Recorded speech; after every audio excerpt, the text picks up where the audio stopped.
we have our warm-up problem, and there's a lot of stuff here, but oftentimes if there's a lot of stuff, there might be a faster way to do things. We'll find out. So this says partial squared, partial x, partial y. This is building off our idea. Oh, we're taking second derivatives. And the partial symbol just is standing for derivative. So we see the partial squared means two derivatives. One of them is with respect to x, and one of them is with respect to y. And we have this very long, complicated function. I won't read it off right now. And then at the end, there's this bar, 0, 1. If you ever see this notation on the end, it means you're doing an evaluation. So we're taking this second derivative, figuring out what it needs to be, and then we're going to make sure to evaluate it at 0, 1. Okay. Well, it turns out we have some potential answers here. 1, 2, 3, 4, or 5. Did anybody finish the problem and know the answer? Oh, I see two hands back there. Yes? 2. Wait, what is it? 2. Answer B. Answer B. Okay. I almost thought like you said 3. It's like, what? Okay. It is 2. That is the correct answer. Now, why? Well, we're going to take advantage of a couple of things. So one thing we're going to take advantage of is this really cool technology called plus. It's all the rage. Now, what does plus allow us to do? It says, don't think of it as one big thing. Think of it as 3 small things. Okay, so let's talk about them. So let's talk about this one right here. Number 1. Well, we want to take the second derivative, partial squared, partial x, partial y. Now, one of the things that we're going to go with is it doesn't matter what order you take derivatives. In our class, all functions are nice. So, what can we do? Well, do you want to take the derivative with respect to x first or with respect to y first? Y. Well, because we have to pick one. Oh, you meant the variable y. Oh, I'm so sorry about that. Oh, classic mistake. Okay, so I'm going to think of this. We're taking derivative first with respect to y, then with respect to x. All right, well, we just work our way through. What's the derivative with respect to y of y sine of 2x? Yeah, sine 2x is acting as a constant at that stage. And y is the only thing which can vary. The derivative of y is 1. What's the derivative of sine of 2x with respect to x?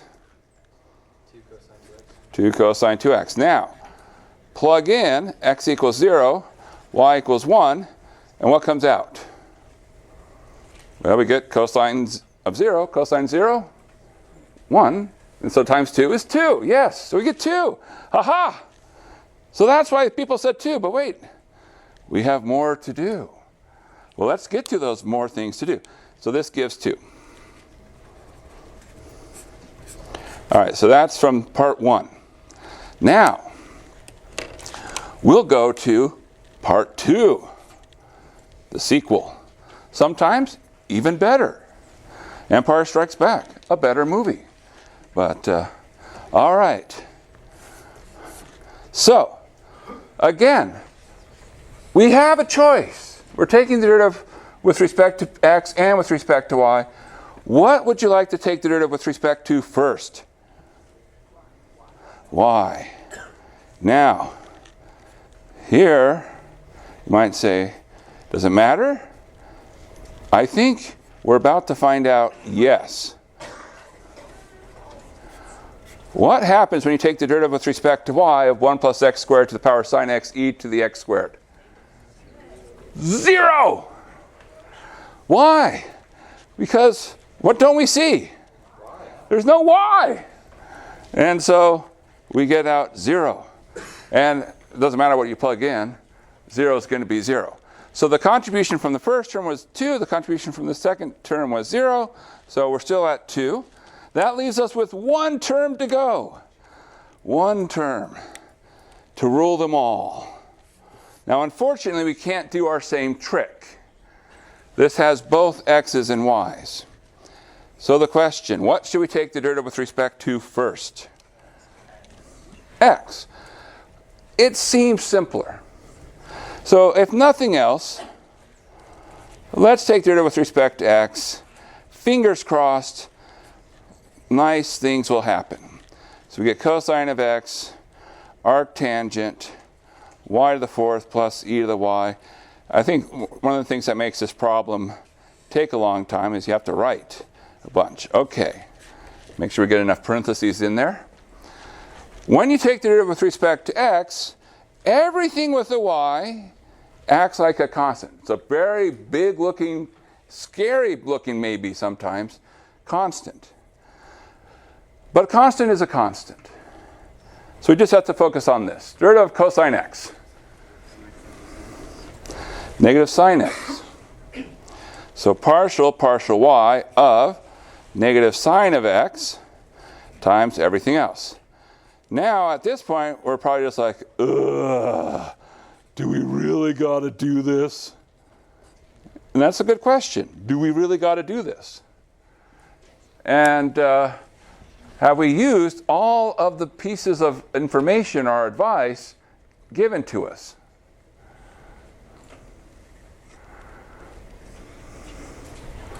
Is there anything that might suggest there might be a strategy we could implement?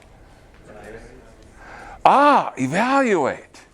Now we have to do an evaluation. Now here's the thing. You have to be careful about when you can evaluate. So the question is, when do you evaluate? The answer is, as soon as you can, but not sooner. Now the question is, well, how do I know if I can? Well, basically, do you need to have the unevaluated form going forward for some reason? And so, for instance, I can't start by plugging in 0, 1 into this expression and then take a second derivative because I need to know the functions. Those affect derivatives. But notice, what have we already taken derivative with respect to? X. So what happens with x, it will have no impact when you take derivative with respect to y. So the idea, we are okay, we can plug in x equals 0 at this point. Because it's not going to affect. In particular, another way to think of it, we are working, if you think about how partial derivatives work, we're working in a slice. So we're working in the x equals 0 slice, and the way you work in the x equals 0 slice is you evaluate. So we're allowed to evaluate at this stage for the x, not for the y, but for the x. If you plug in x equals 0, what happens? Sine of 0 is 0. And it turns out it's hard to recover from multiplying by 0. So the third term, the first term contributed 2, and the last two terms contribute 0. And so the total answer is 2. All right. A fun problem. A fun warm-up problem. So, our thought for today.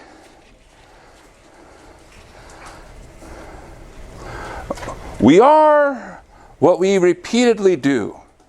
Excellence, then, is not an act, but a habit. If you look at people, athletes, performers, anybody who you might think is the top of their field, they don't just randomly show up and do something for 10 minutes and then go back home. They consistently put in the effort. It takes hundreds, thousands of hours to become the best of the best. Now, the good news is you don't have to be the best of the best to do well in this class. You just have to put in the time. Make it a habit. Study. Review problems. Think about things. Be engaged. Make it a habit to pass the class. You have the tools. You can do it. Now, today we're going to take several ideas, which in Calc 1 would have taken us several weeks possibly, and try to do it all in one day. Now, the good news is we've had Calc 1. So we understand these principles. We just have to sort of adapt them to our new setting. So in particular, we're going to do three big things today. We're going to talk about what does it mean to be differentiable. Now, oftentimes people think of differentiable meaning take a derivative, but we're going to see, hold on, we're going to think of it in a slightly different way. You should think of differentiables as, if you zoom in, you look flat. And one of the things we're going to get is we're going to get a way to express the tangent plane, which, by the way, is on the formula sheet. So the tangent plane is part of your formula sheet. So good to have it back in action.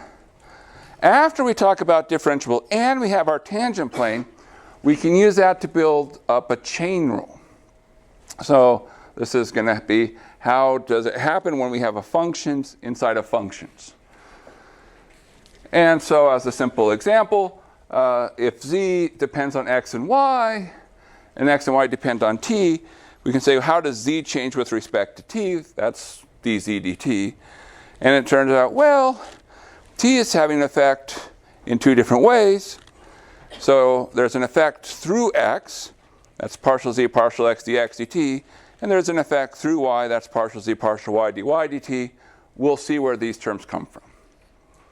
The last thing we'll talk about is implicit differentiation, which you can motivate by the chain rule, but you can just still sort of put on your old same hat that we wore in Calc 1. Think about, well, in implicit function, I have a hard time of knowing what the function is, but I can pretend like I know. And then I just take derivatives of everything and rearrange. It still works. So the good news is a lot of this should feel familiar. We just have to remind ourselves. Okay, so differentiable. When we say something's differentiable, we are going to say that means we are locally flat. If you go back to single variable calculus, we have our function y equals f of x, and then at a point A, we said, well, locally flat, that meant we have a tangent line, and then we say, oh, tangent line means we have a derivative because the slope of the tangent line is the derivative. So that's why we have this sort of mindset. Differentiable means derivative. Can you take a derivative? But we fast forward to our setting. We've talked about partial derivatives, and the issue here is that partial derivatives are not enough in and of themselves to say something is locally flat. What's the issue? Well, suppose this is my point here, my point A comma B. When I'm looking at the partial derivatives, I'm saying, look at how the function behaves on these two lines. You know, you want to fix the y value, you want to fix the x value. What's the issue? You have no idea what's happening off those lines. So the function might not behave well. That's the problem. And it's not hard to come up with a function which shows this. So if you take the function which is the square root of the absolute value of x times the absolute value of y, this is defined everywhere. If you fix x equals 0, the output is 0. So that says along the y-axis, the function looks like it's a constant 0. If you fix y equals 0, the output is a constant 0. So along the x-axis, it looks like 0. So if you just restrict yourselves to the x-axis and the y-axis for your inputs, you say, oh, the function looks flat. It looks like the 0 function. But now if you pivot, say you look at the slice not y equals 0, not x equals 0, but the slice y equals x, and you run it through, what comes out is the absolute value. And that's not flat. So we have a small issue. So partial derivatives, we lack information. However, you toss in one more thing. You say, okay, not just partial derivatives, but suppose that they're nice. Now, when we say nice, we mean they're defined, they're continuous. And I'm going to be blunt here. Assume all the functions we give you are nice. So don't worry about extreme cases. If you like extreme cases where things break down, become a math major. Mathematicians spend lots of time looking at the worst case scenarios. But for us, we're going to spend the majority of our time looking at the good cases, because that's where the majority of things that we want to consider live. So if in addition to having the partial derivatives, we have them near our point AB. That's really what we need. We just need to have them near the point AB. Then it is sufficient. It is differentiable. Here's the idea. I can compare what's the function at xy minus the function at the point AB. So I'm trying to figure out what's my change in the output.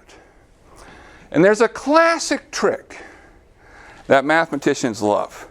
And it's called add zero.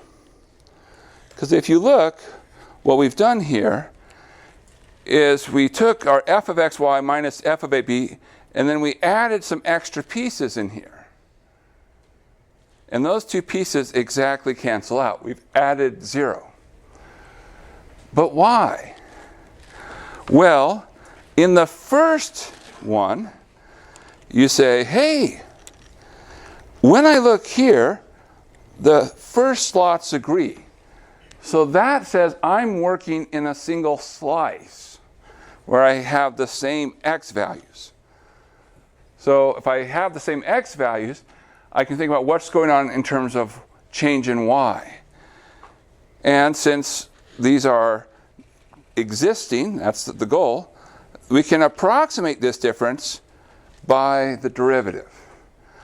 And so in this case, it's derivative with respect to y of xb, y minus b. And since our functions are continuous, the derivative of x comma b for f sub y is very close to f sub y a comma b. So I'm working in a slice. For the second one, same principle comes into play. But now, it's not your x values that agree, it's your y values. So you're working in a slice. And in this slice, you say, this is behaving like f sub x, ab, times x minus a. Well, if you now just rearrange what you have here, you come to the conclusion that f of xy is approximately f of a comma b plus fx a comma b times x minus a plus fy of a comma b times y minus b. In particular, this part right here, for some reason I ended up crossing the terms, but that's where they go. And this gets us to our first idea. What do we have? Well, we call this a linear approximation. Why do we call it linear? Because when we look at our variables, there's just a single x and a single y. So, in particular, it's a flat thing. The type of flat thing we've now found is a plane. So this is a plane. And what we're trying to say is, hey, the function locally is behaving like this plane. And so we call this our tangent plane. So a lot of what we do is basically saying, what can we get from this plane? A note here, whenever we do calculus, we always have this sort of idea of, hey, there's an approximation. When is it good? Well, it's really good at AB. It's pretty good close to AB, and it gets bad far away. So just remember, approximations are good for the nearby. All right, so that's the principle.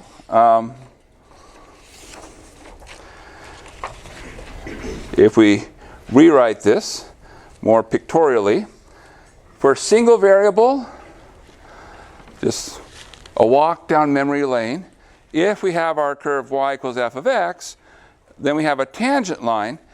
And our tangent line we could have written as y is the value of the function plus, I look at the rate of change, that's the derivative is the rate of change, times the amount of change. F prime of a times x minus a. That's single variable. For multivariable, now we have a function of two inputs, so I have some surface here. And we can work in our various slices, but what's our tangent plane? Our tangent plane looks like z is the value of the function, right, which is the same kind of idea, plus we look at the rate of change with respect to x times the amount of change with respect to x. Then we have the rate of change with respect to y times the amount of change with respect to y. So we're mirroring what we did up here. Because when we had single variable, rate of change times amount of change. It's the same principle, we're just doing it for both x and y. And what can you say? Well, so one thing you can say is you can look in your slices. So, as an example, if we take this slice here, this green slice, this is the slice that comes from fixing your y equals b.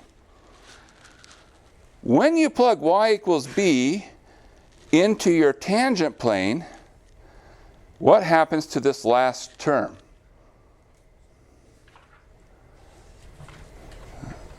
B minus b is 0. So in your slice, what do you see? It's the line, it's the tangent line. And so the tangent plane is basically saying, I have my two tangent lines in my slices, let's put them together. Because the same thing happens when you look at your x equals a slice. When you plug in x equals a, the middle term disappears, and again you're getting your tangent line. So one thing I like to think about this is doing, have you ever played marble mazes? So there are these mazes where you have two knobs on the side of a box. One knob will tilt things in one direction. So one knob will tilt things one way, and the second knob will tilt things the other way. So what's going on is your fx might be tilting in one way, your fy is tilting the other way, and between the two of them, you can get to anything that you need. So it's just like the fx and fy are helping you figure out what's the right way to tilt your tangent plane to that surface. So let's pause quickly. Are there any questions? All right.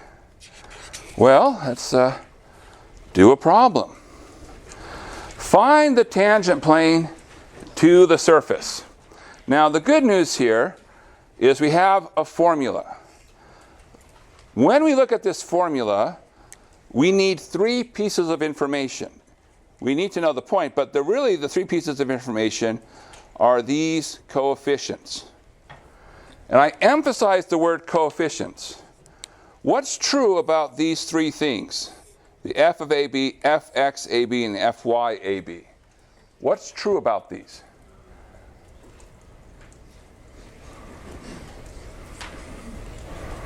What do they have in common? They're numbers. So make sure when you're writing your formula down for a tangent plane, you actually get a plane. Occasionally people forget to evaluate, and they end up with something which is very unplane-like. All right, so we have a point, and we have our function. Now, we don't have something written down explicitly as f of xy. This whole thing is f of xy. So if you have z equals an expression with x and y, That's your f of xy. We will talk about tangent planes in another context in a future lecture. So we're going to do tangent planes twice. The future one is the more exciting one. And they really love that one on exams. But this one is a good one for us to start with. Okay, so if we need a tangent plane, we have to make a list. It's just the same thing that we did in Calc 1 when we said, hey, if I need a tangent line, I need to know the value of the function and the value of the derivative. So we're going to do the same thing. We're going to say, what's the value f of ab? In our case, that's 1, 1. What is f sub x ab, which again is 1, 1. And what is fy of ab, which is 1, 1. So we're going to make a list, make sure we get those three values. So we'll write down our function. The nice thing is we're plugging in 1, 1. And I say that's nice because it's pretty easy to plug in 1. Well, before we plug in 1, let's take our derivatives. F sub x of x comma y. All right, what is it? We're taking the derivative with respect to x. 3x squared plus 3y. Do we have, what happens to the minus 2y squared? 0. So are we done? Plus 7. All right, because this has an x. This has no x at all. So it goes away completely. The minus 4 goes away. All right, how about f sub y of xy? What is that? 0. Okay, 0 from the start, and I heard 3x. Anything else? Minus 4y. Minus 4y. Anything else? Nope, that's it. Okay, so we start with the function. We found our derivatives. What do we do next? Evaluate. So, f1, 1. Well, just read off the coefficients really, because x and y are both 1, so it's 1 plus 3 minus 2 plus 7 minus 4. And if we add all those up, well, that's like 11 minus 6, which is 5.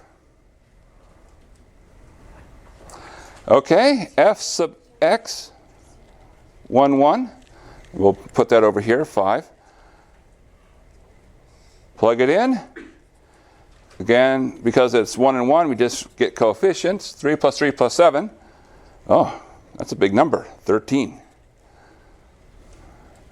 F sub y at 1, 1. 3 minus 4, negative 1. So we'll update 13 and negative 1. Now, we're not done, but we're mostly done. Of course, we can say, okay, what's our tangent plane? It's z equals fab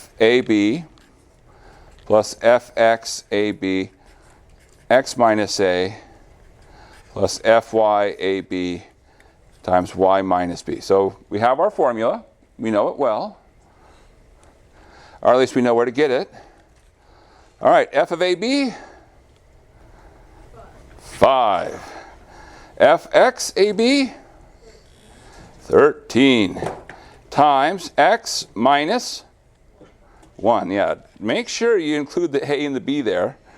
Fy of ab, minus 1, so that just becomes a minus. And y minus 1. And you can leave your answer like this. You can also expand it if you want to rearrange it.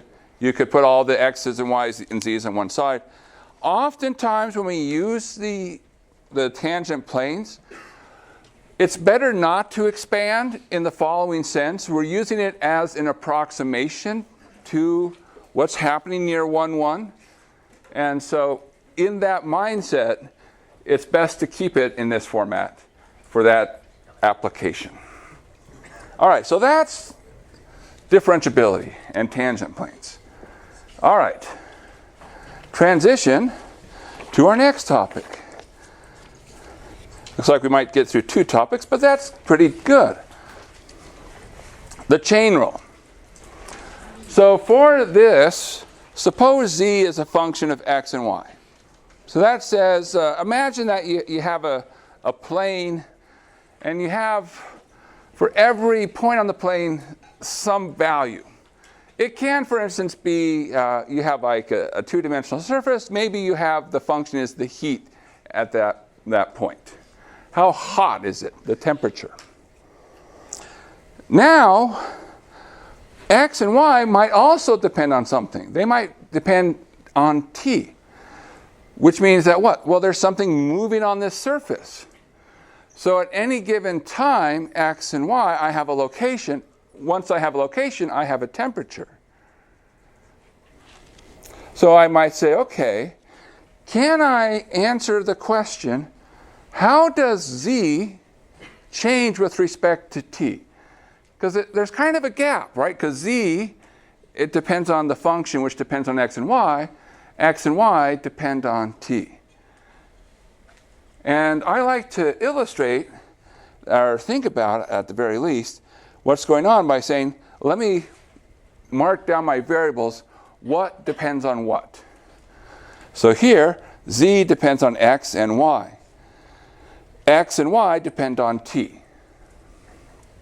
So I say, okay, so clearly t is ultimately what drives z.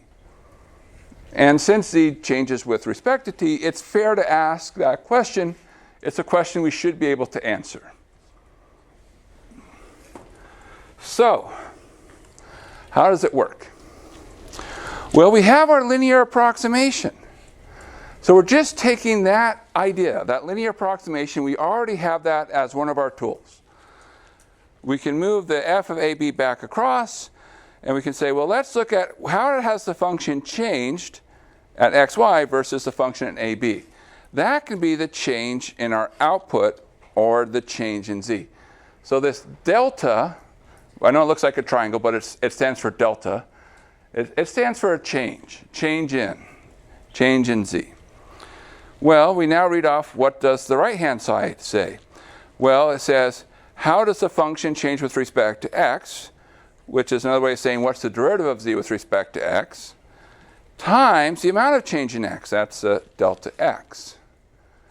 Add to that the amount of change of the function with respect to y, it's partial z partial y, times the change in y, your delta y. All right. Well, now divide by delta t. So change in z with respect to time is approximately change in z with respect to x times change in x with respect to time, plus change in z with respect to y times change in y with respect to time.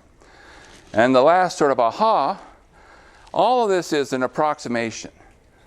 But the great thing about calculus, as we let things get small, approximations get better.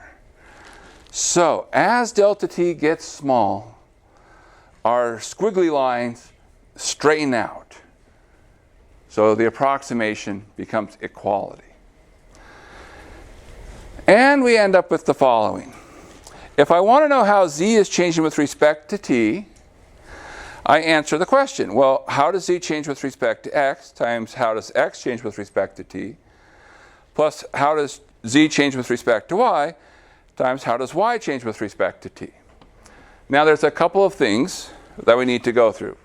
First, I want to look at this question, d versus partial.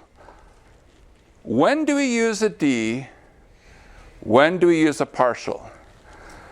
So for example, why is it dx dt right there instead of partial x partial t? Because x is thought of as a function of one variable.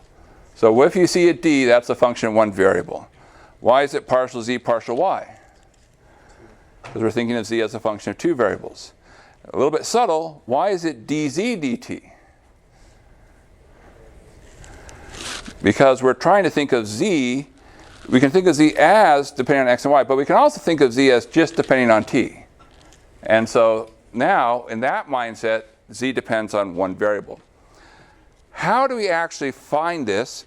And here's the beautiful thing. It's built into this diagram. I want to understand how things are changing. So if I have an edge, I say, this variable, z, depends on this variable x. So there's a partial z, partial x. That says, how does this variable change with respect to that variable?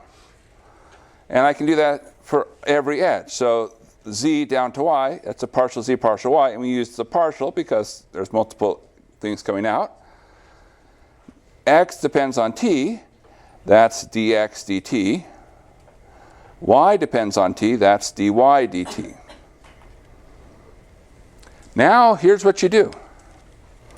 You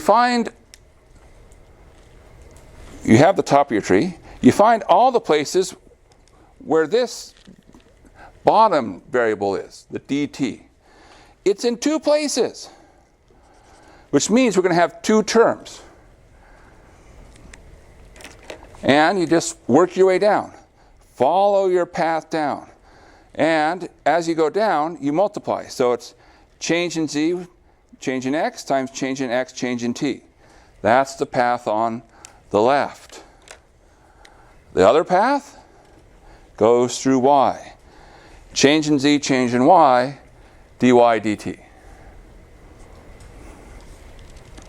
Ultimately, what we're saying here is that t has an effect on z, and it does it through two ways, because of how it's affecting x and how it's affecting y.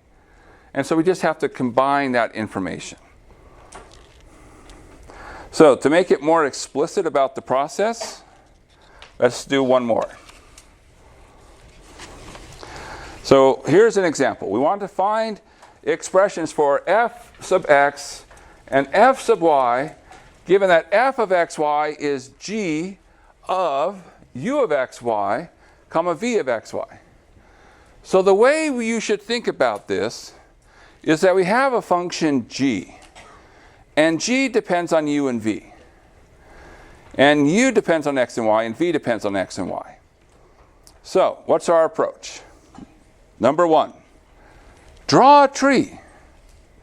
Say, okay, all right, we can do that. So we have our function g.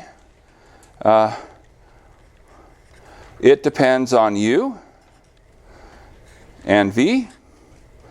U depends on x and y. V depends on x and y. There's our tree. All right, that's number one. Number two, find all paths from the top down to the variable we're taking the derivative with respect to. All right, so we're asked to find f sub x and f sub y. So which one do you want to do first? You want to do f sub x first or f sub y? F sub x. All right, we're going to be working for f sub x.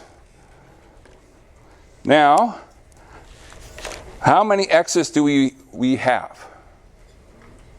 There's two of them. So we're going to have two ways to get down to x. So that's our paths. We have two of them. Now, for each path, multiply the derivatives each edge represents. Now remember, we have our derivative. So here, you just say, what's the one on the top? Derivative of that with respect to the one below it. So we can use subscript notation. G sub u, u sub x, g sub v, v sub x. And while we're at it, we'll also write u sub y and v sub y. Or you can use the partial notation, whichever one you prefer. So for each path, we multiply. So we have a g sub u times a u sub x. So partial g with respect to u, partial u with respect to x. There's also a second path, g sub v, v sub x. Right? For each path, multiply. And 4 says, add them all up. And there we go. That's the chain rule. Now we have to do f sub y. Well, Okay. Now there are two places where y shows up below. So we're going to have, again, two paths.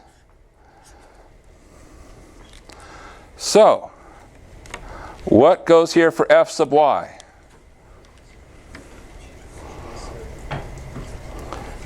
G sub u times u sub y plus g sub v, v sub y. All right. That leaves us with enough time to do an example. Now, again, what should you think of? When you think about what these terms represent, this is partial g, partial u, partial y. It's really just saying what's the net effect through through u of the change in y. So this is from an old exam. So, and I know you just finished an exam, so you're like really excited to look at future exams. So we're given that f of xy is g of u of xy, v of xy, and there's a table. Now, the goal of this problem is to say, do you know the chain rule? Because we're going to find f sub x of 1, 2 and f sub y at 1, 2. But it's also a matter of, you do not need most of the data here. The question is, can you figure out which parts do you need? All right, so I'm going to copy what we just did for reference. We'll start with f sub x. So we have f sub x, we said that's g sub u, u sub x, plus g sub v, v sub x. But I'm going to be really careful here. This says fx at xy is equal to g sub u. Now, what kind of things did we plug into g? Just want to be really careful here.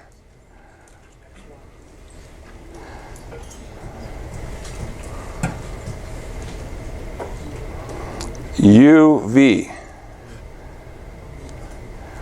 u sub x, what kind of things do we plug into u? X and y. Plus g sub v, what kind of things do we plug into g sub v? It's u and v again.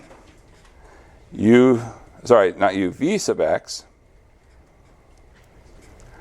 x, y. All right, so we can start figuring some things out. fx at 1, 2 is equal to g sub u of, well, I'll come back to that. I can definitely replace x by 1. Sorry, I meant to come back to that. Vx 1, 2. I can replace the xy's by 1, 2. Pretend like I haven't written anything down here. That's probably wrong. All right. Question. Do we know what we need to plug in here? Or can we look it up? Is there a table nearby that might give us that information?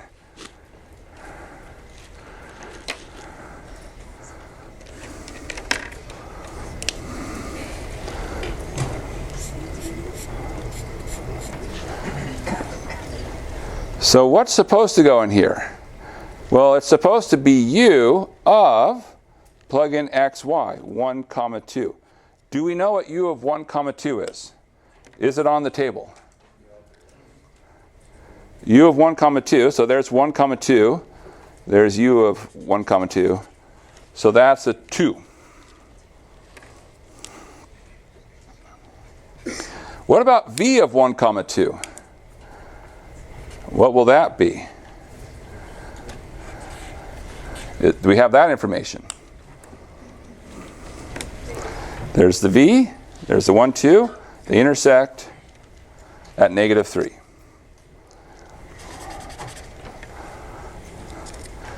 So you have to be careful. So this is a 2, negative 3.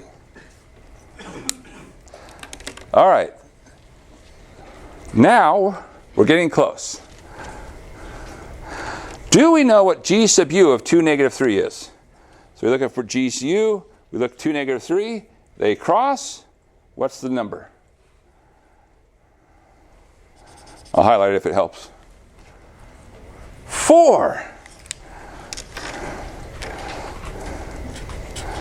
Do we know what u sub x at 1, 2 is? So we have our 1, 2. Our ux, the intersection, is 1. So 4 times 1 plus g sub v of 2, negative 3. So here's 2, negative 3, g sub v. What do we get? Negative 2. V sub x at 1, 2. It's negative 1. Put it all together, and we get 6. See, it's not so bad. And we have time. We can do the other one really quickly, right? So let's do the other one. So, f sub y, that's g sub u, u sub y, plus g sub v, v sub y. Do the same thing. So we have g sub y at 1, 2. Oh, I have to move down a little bit. That's g sub u at 2, negative 3, u sub y at 1, 2, plus g sub v at 2, negative 3, and it's going to be v sub y at 1, 2. Now, the good news is these pieces here haven't changed. So it's 4 times something plus negative 2 times something. So the only thing we have to find out is what's the new pieces. U sub y at 1, 2 is 3. And v sub y at 1, 2 is 2. And so we end up with 12 minus 4, which is 8. 6 and 8. All right, we'll pick up again next time.